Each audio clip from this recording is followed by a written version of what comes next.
Got a dripping tap? Let's fix it in under a minute.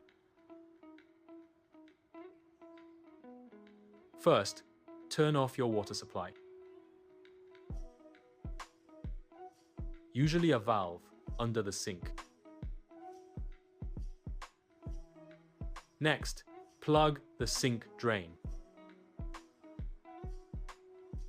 so you don't lose any small parts. Now remove the tap handle.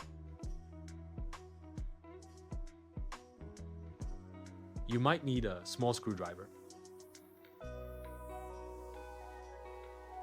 Inside, you'll see the valve. Use a wrench to carefully loosen it. Replace the washer with the same size. Test the tap, no more dripping.